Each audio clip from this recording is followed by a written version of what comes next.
as we count down to the playoffs here. Let's just do it. Week 18 is here. Thanks for watching. Thanks for being here, everybody.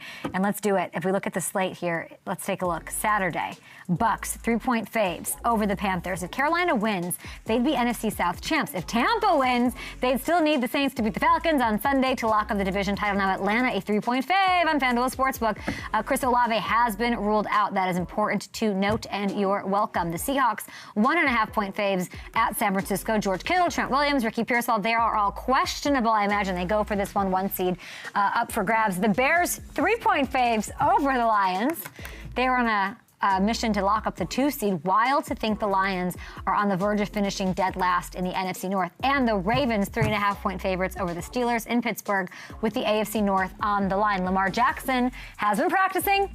Yesterday, it sounds like he's going to play. And it sounds like Mr. TJ Watt will be playing as well. Now, beyond just the obvious stakes that we just outlined for you, go have some fun on FanDuel Sportsbook with that.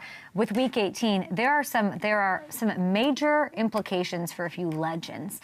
I'm feeling a little nostalgic, of course. Phillip might not play, probably won't play. And there's other guys that, I always want everybody to leave the game the way they want. I'm always rooting for the players. I'm always saying, I hope you get your storybook ending. I hope the game doesn't take you out or leave you without a say. And so, of course, I'm thinking about Aaron Rodgers this week because it will mean this week means more to him than it does anybody that's taken foot on the field. I don't care about incentives. I don't care about playoffs.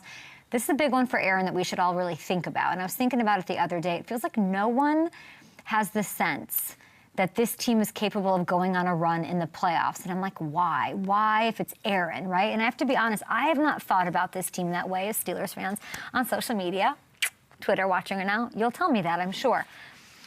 Is it so crazy to think that Aaron Rodgers, I repeat, Aaron, you know what, Rodgers, is it crazy to think that he can put this team on his back and go on one last storybook Disney run?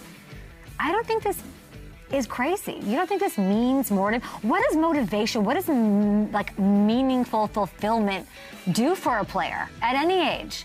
Especially given this is his first shot at a playoff run in 4 years. 4 years, that's kind of crazy. We've seen enough from him physically this year to see and co-sign that he is still capable to do it. He'll get DK back if they can scratch their way to a win over the division rival Ravens with potentially likely Lamar on Sunday. If Watt is back, that's huge too, right? The defense should be good enough. Isn't that defense in that room saying, we can do this, we need to do this for Aaron? What is the value in the calculus of it being his last game? They're going to win this game. I think they're going to win this game. And loaded AFC field, I don't know how far they can go.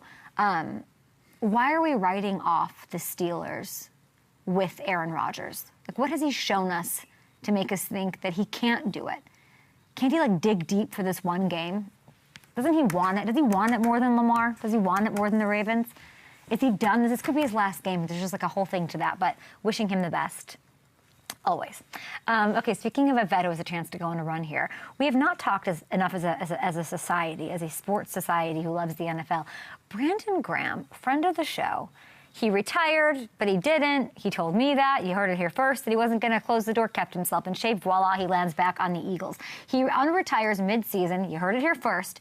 For him to do that, to start repping in at a new position is insane. And then for him to have the impact he's having is to be rewarded and talked about.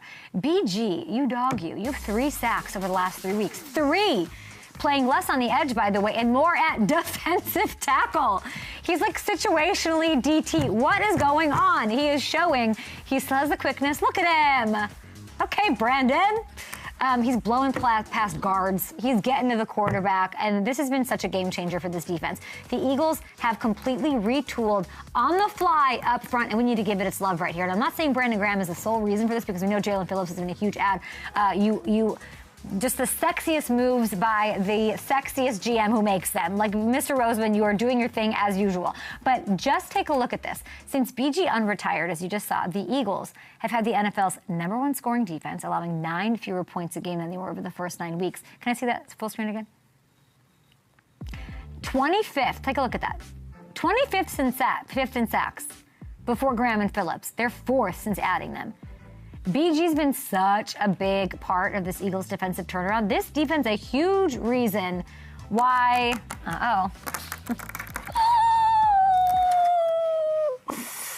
can't really picture, especially after that Rams hammy, I can't picture the Eagles not being in the title game. I don't think I can. I think they're going to the title game. Yeah, they could easily win the Super Bowl. What are their odds? Yeah, their Super Bowl odds right now. Let's take a look. But yeah, I mean, the way this defense is playing, they're 4th in Super Bowl odds right now, plus 950.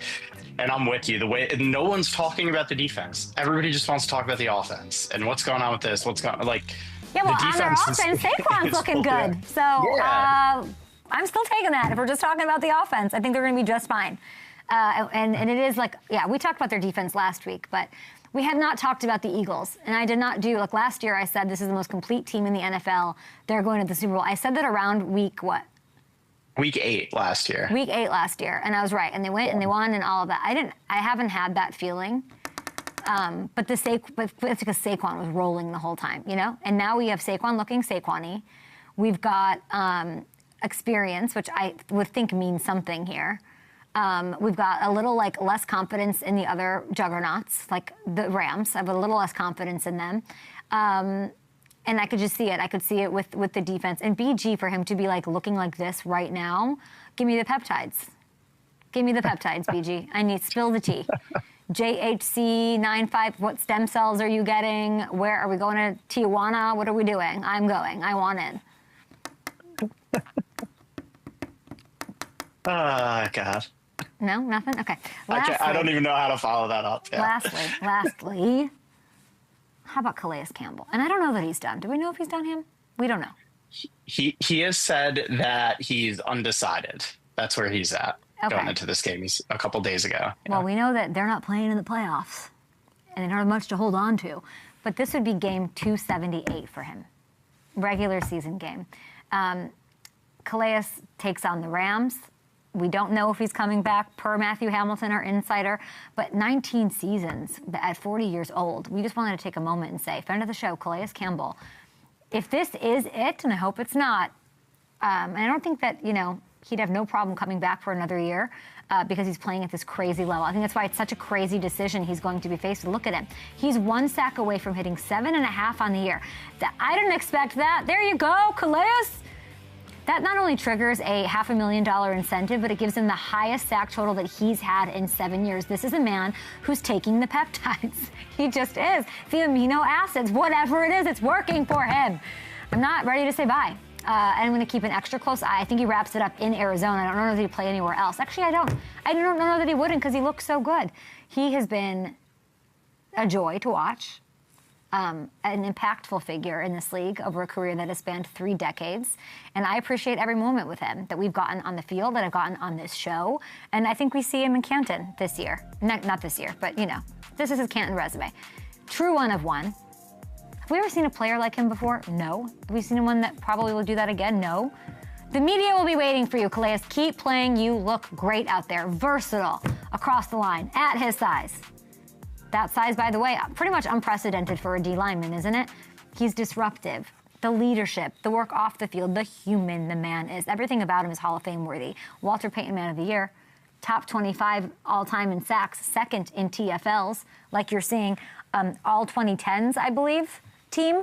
Top 10 all-time in games played by a non-kicker or a quarterback. Longevity, does it mean something to you, Canton? Hall of Fame? Easily one of the easiest players to root for in the NFL. So, I don't know. I want to see a year 19, but let's take a moment for Calais Campbell and a truly extraordinary career that he's had so far.